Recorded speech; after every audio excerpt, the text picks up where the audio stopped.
Chapter 6. The gates of Newcastle town were closed as the invasion approached. It had been 100 years since Zelda had last seen the drawbridge clamped shut. She wasn't even aware that the mechanism still worked. She watched through the slits in the curtains as the bridge slowly opened, granting the siege unquestioned passage onto the cobblestones, paving the heart of Hyrule's restoration. No one was outside.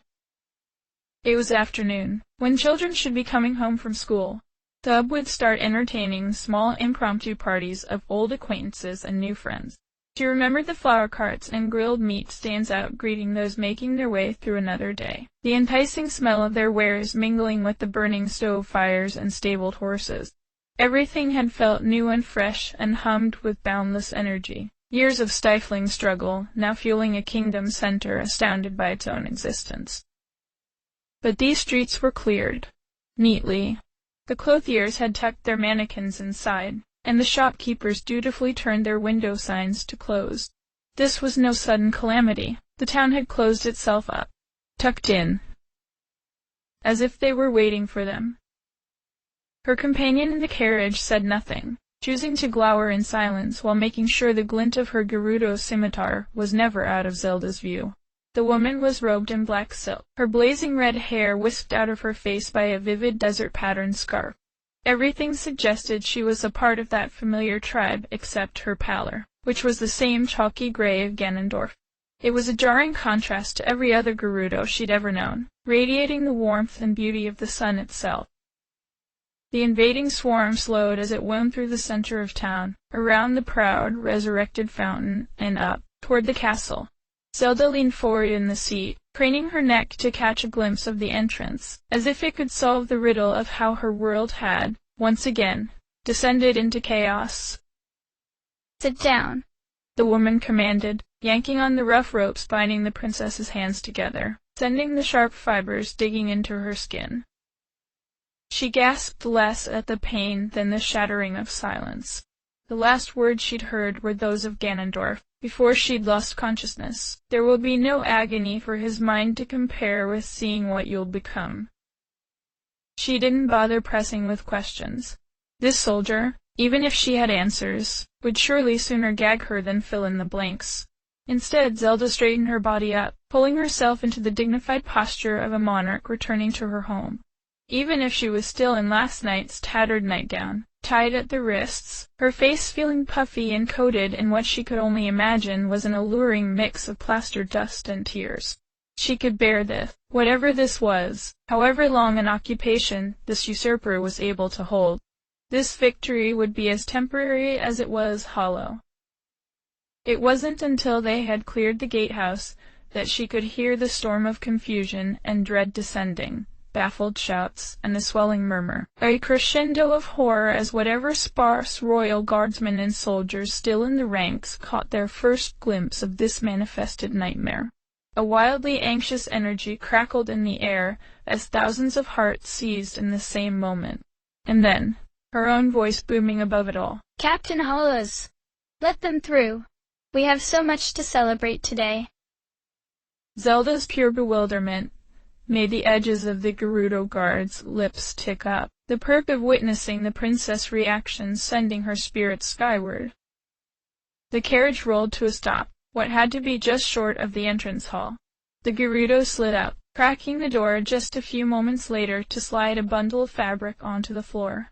Wordlessly she grabbed Zelda's hands, cleaving them free with one quick swipe of the scimitar. "Get dressed," she commanded, nodding to the presented heap. Zelda held up the clothes at arm's length, which unfurled into an ancient princess of Hyrule's dress, hand-stitched by Cece herself as part of the pan. From tunics to trousers, fashion retrospective exhibit. It was almost laughably formal, with intricate shika and Hylian crests embroidered up and down the skirt, and decorative gold armor plates weighing down the sleeves and breast. It must have been the easiest garment to grab from the display and smuggle down into the Trojan horse. Sensing her hesitation, the warrior scoffed. "Or swear fealty in your nightgown for all I care," she warned, slamming the door for what she knew to be the last time. In the microscopic privacy of the carriage, Zelda peeled off the nightdress, sending the scent of fresh air and grass into the air. The first time they spent a week at the Hateno house, their longest stretch away from the castle, Link had come in from the garden, caked with mud.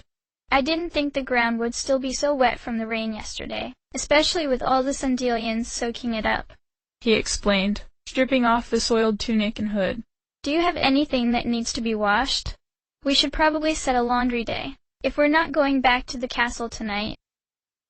She stared down at the dirty clothes balled up on the kitchen counter, a blush spreading to the tips of her ears. Wait. Have you ever done laundry before?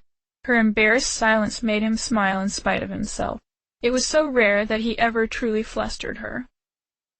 I never. Well, it always just happened, she admitted. You must think I'm a useless. What? Exactly? Technical princess, aspiring historian hermit, make-believe wife. Eons of life, and she still wasn't sure where to plant her feet. Hey, it's just me, and I'm here, he said, squeezing her shoulder as he dipped down to her eye level. We can help each other with things. What I know, what you know. We can put it together and maybe get somewhere. In the small kitchen he'd found a bar of honey soap, and walked with her downstream of the river. They hung their garments between the trees in the yard, and fell asleep in the grass, watching the fabric rustle in the breeze. Waking up in the caress of afternoon sun, seeing how soft Link's face looked in between dreams, the creases of frustration and responsibility undefined and maybe, here, irreversible. That was when she knew, whoever she was, this was home. She bunched the fabric up to her face, breathing in the fading memory. He can never take that, Linka. The stiff, uncomfortable fabric of the museum dress was barely yanked over her body before the door was flung open once more. The warrior seized Zelda by the forearm and dragged her out of the small carriage door, letting her stumble and fall onto the plush red carpet. A wave of gasps rolled across the crowd packed against the entrance hall's soaring columns, the horrified spectators spilling out into the courtyard and ringing the sanctum, the few royal guardsmen, the fewer Hylian soldiers, and every citizen of Newcastle town promised an unforgettable afternoon at the castle. The crowd was a blurring horde of drained, slack faces, paralyzed spectators now captive to the slow unfolding spectacle. The soldiers and guards gripped their meager weapons in an uneasy hesitation in the absence of command. The townspeople clung to their partners and children in tightly packed clusters, intertwining hands and arms as their only defense. Without waiting for her chaperone guard, Zelda stood, her stare fixed ahead through the sanctum to the throne where the Demon King now sat. Her gait down the aisle was slow and deliberate, giving each Newcastle town citizen their moment to witness the square of her shoulders, the set of her jaw, the blank expression she passed as fearlessness. Without a word she implored the mass to survive. In the middle of the stone Triforce inlay marking the center of the sanctum, a counterfeit version of herself smirked, paired with a false link to match. Welcome back, princess, announced this cruel, dead-eyed trick of the light. In a flash she was at Zelda's shoulder, gripping her elbows as she leaned that apparition of a head against her own. Don't worry, she whispered. We've kept everything nice and warm for you, including that abandoned throne. With a shriek of laughter the pair vanished, re-emerging with their Yiga clan comrades near the throne steps. The rise was thick with Yiga and the not quite Gerudo. To their left stood the castle's captain of the guard Hawes, his eyes bouncing between the gathered foes, the villain on the throne, and his disheveled princess in the middle of the towering chamber. He was joined by the 4 sages, each covered closely by their own warrior captor. King Sidon's teeth flashed a seething grimace, his fists clenched tightly at his sides.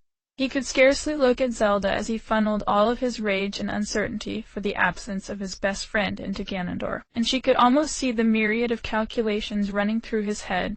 The projectile angle of his jump, the pressure of the water, the pitch of the stairs. The seconds before, the much less lithe king could react.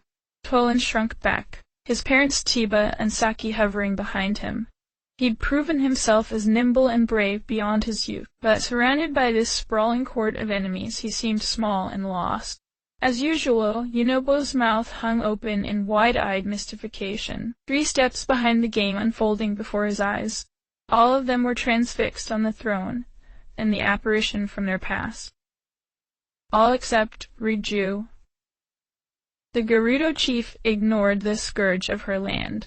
Instead, her radiant green eyes stared straight into Zelda's own with a precise, undeniable coldness. She hooked that lock on the princess as long as she could, making sure her strike of condemnation would not go unnoticed. The ice in Riju's glare surprised her more than anything else in this Sanctum horror show. But as the dagger of its intense blame gored further into her heart, the last 7 years of peculiar conversations and creeping distance aligned in stunning clarity. The almost practiced overtures Riju had offered, unsolicited, on the responsibilities of a sovereign. Her miraculous ability to dodge any and all invitations to Hateno, their rare visits relegated to the festivals and occasions here, at the castle. Link's peculiar agitation when he returned from meeting with his old friend on her desert turf, and the way he'd spend the rest of the day hacking around in the garden, coming back to bed only after Zelda was much too deep asleep to ask questions. Ganondorf stood from the velvet-tufted throne, and the stone-crimson lofting crest behind him gave the magnificent illusion of his already imposing breadth gaining a wingspan. He regarded the crowd in silence, relishing the heady anticipation that drew the air tight as a drum. "Princess Zelda," he finally said, his voice rising up to the soaring rafters. "You and your people have done a magnificent job of bringing this castle back to its former glory. I especially love these fascinating trinkets you've dug up from across this ruinous land." His right fist unfurled, revealing a gold crown dripping in expertly set gems. The dragon's helm, they'd called it, a gift she had received upon the christening of the new Hyrule Castle and the town, designed and crafted by Gerudo and Goron artisans to showcase the distinct beauty of the north and south. From there it had sat under thick glass in the royal library as visitors and schoolchildren passed in awe, awaiting a coronation that had yet to happen. And yet, how curious to leave such treasures open for anyone to claim. One of his warriors swept in from the wings, plucking the crown from his grasp. He knelt just enough for her to place the jewels upon his thick red mane. Such a flourishing land deserves a rightful king. For a moment she felt as if she were plunging under water. That muffling in her ears, the dizzying panic as the truth pummeled against her. He's right. The retreat out into the countryside, the shrinking of the guard, the disbandment of the sages and the distraction of their hero. They had done everything to bury their tragedies, but nothing to prevent them from resurrecting. Victory had felt absolute, and in its wake, they were foolish enough to believe it so. A revenant knell rippled out from his closest warriors, down the stairs to the Yigiga clan. From the balcony he stared down at her with the same indulged smirk she had first witnessed so many millennia back. Her people stood behind, their fates hinged on a gesture. Her right knee met against the stone, the thick linen of the dress offering little buffer.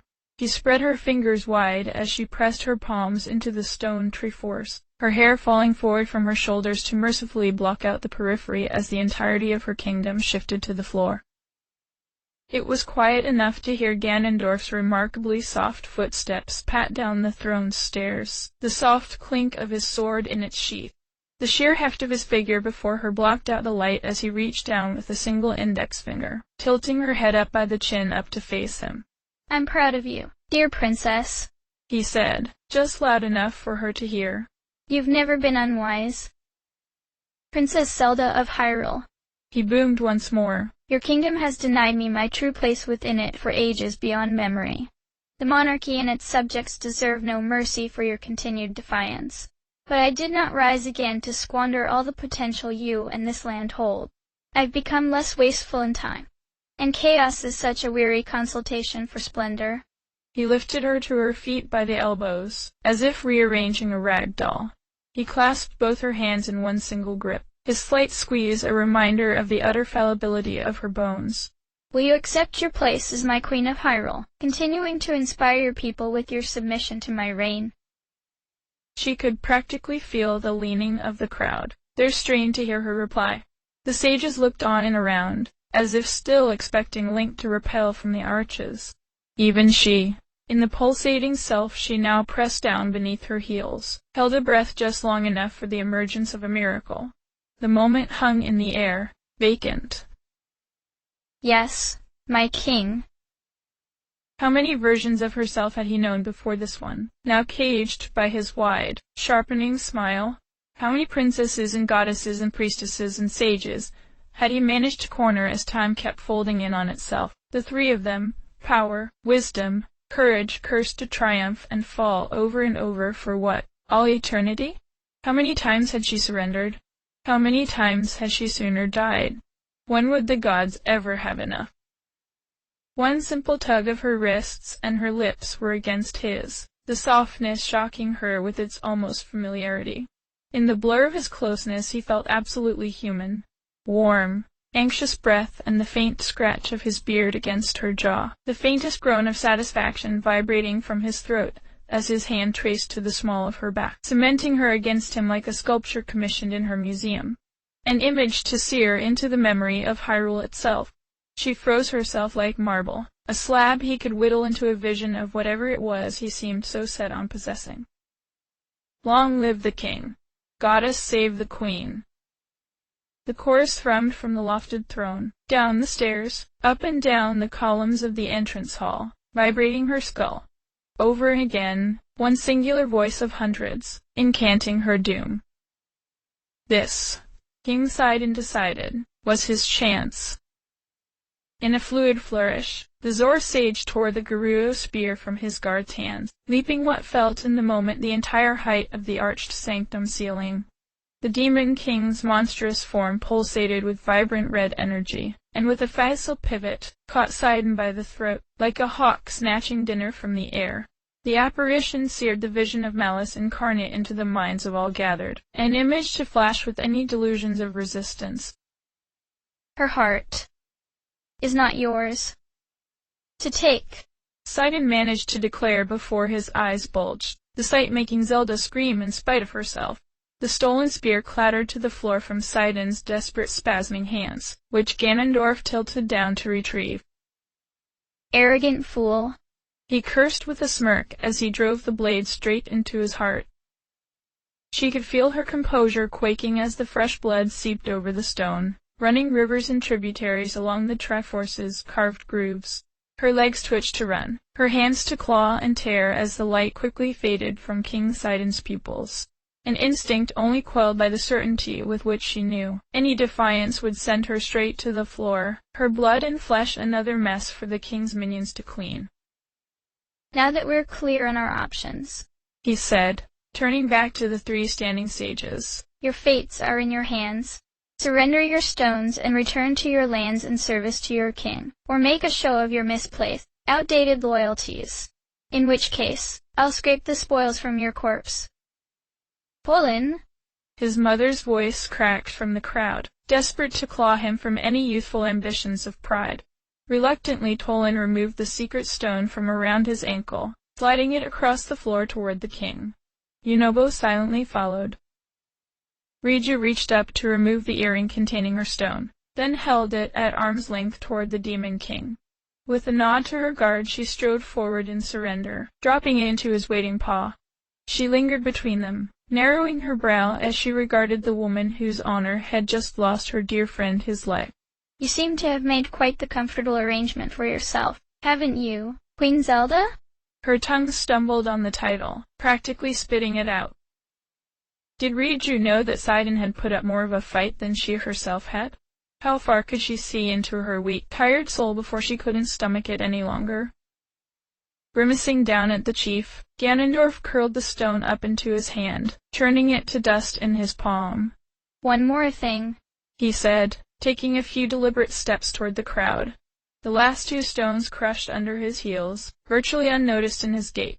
He snapped his fingers, and a tall Gerudo woman emerged hesitantly from behind one of the hall columns. With both hands she balanced a blue silk pillow, weighted by a kaleidoscope of sparkling gems. A special gift of devotion for Hyrule's new queen. The woman bearing the treasure brushed against a retreating Riju as she made her way to the king, hanging her head in apology and sidestepping the rivulets of blood. She knelt to present the most ornate necklace Zelda had ever seen, designed with the Hylian royal crest's wings dripping in gold-set jewels fluttering outward from one strange, ominous dark center stone in an emerald cut. Flickering in shades of red and black, it seemed to absorb the light rather than reflect it. Did you know that you can crystallize gloom? Ganondorf asked, brushing the hair from the back of her neck to fasten the glimmering collar. Polish it, hold it in your hand, lock it around a reincarnated goddess's neck to keep her nuisance of a light power from flaring up out. The cursed stone was much heavier than what its size should have allowed, and its closeness to her heart made her feel suddenly dulled and cloudy. A sort of throbbing, numbing grief.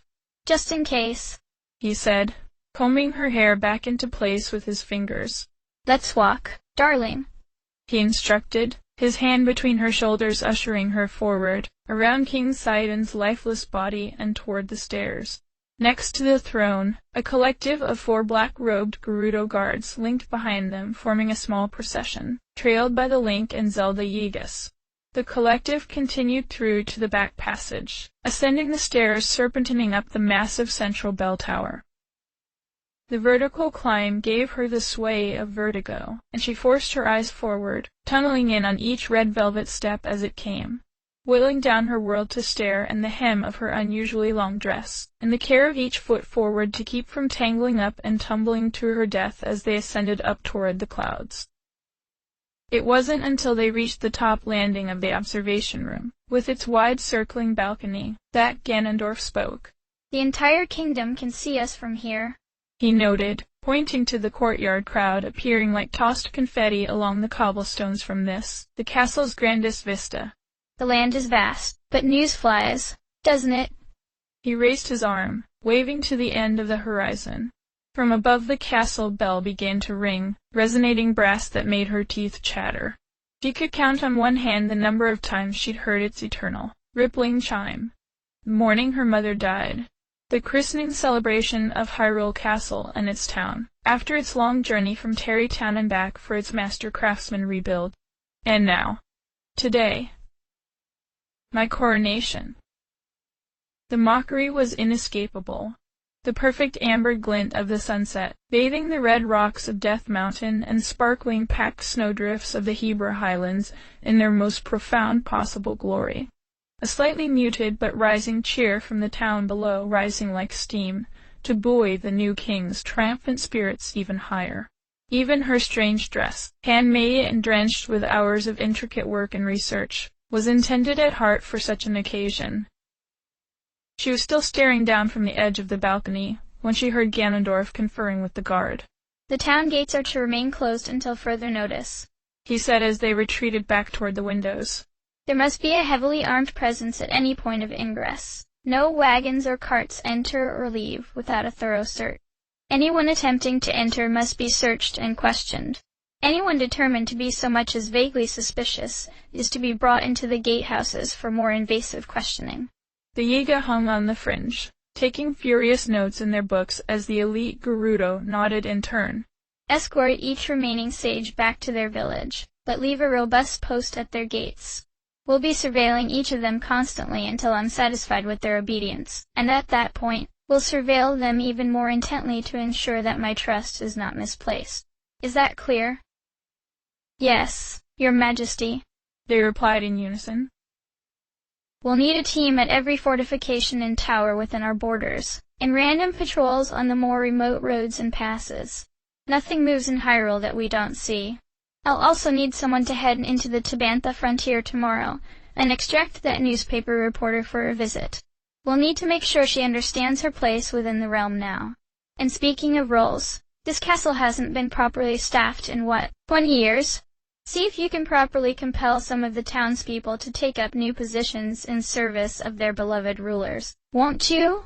He stretched his arm out like a cat in the late afternoon, shifting between naps. We all deserve a celebration tonight, but I'm afraid we'll have to wait until we're slightly more settled. I'm headed to my chambers. He chuckled slightly in satisfaction at the notion, the ease at which he could claim every last bit of this fortress. Zelda turned her back to the vista and inhaled a deep, steadying breath. This was the price she paid for a shot, to bide Link's time, To keep the king distracted and satisfied in a trove of spoils, he strode back through the tower toward the stairs, and she solemnly traced behind in his shadow, until he stopped. "What are you doing?" The question jolted her out of her resigned daze. "He going with you?" She stammered, frantically searching his contemptuous scowl as anxiety twisted her stomach. He turned and crossed his arms, barricading her exit. "Going with me too." "The bedchamber? What, exactly, do you intend to do there?" She could feel her cheeks burning so intensely they practically itched with the shame. "What was your plan exactly? To seduce me with this stiff upper lip, for the good of the kingdom, eh? You think I want to have my way with you while you're staring up at the ceiling, convincing yourself it's really some lost little knight that's fumbling with you instead? You truly believe that after countless lifetimes, that is the satisfaction that I crave?" He snorted, faintly shaking his head. "You insult me, pet." One snap of his fingers, and the guards surrounded them. "Take my precious queen somewhere secure," he commanded. "The lockup should do nicely." "No. No!" She screamed as the black silk arms enveloped her, the useless cries muffled and drowned by the tolling castle bell. End of chapter.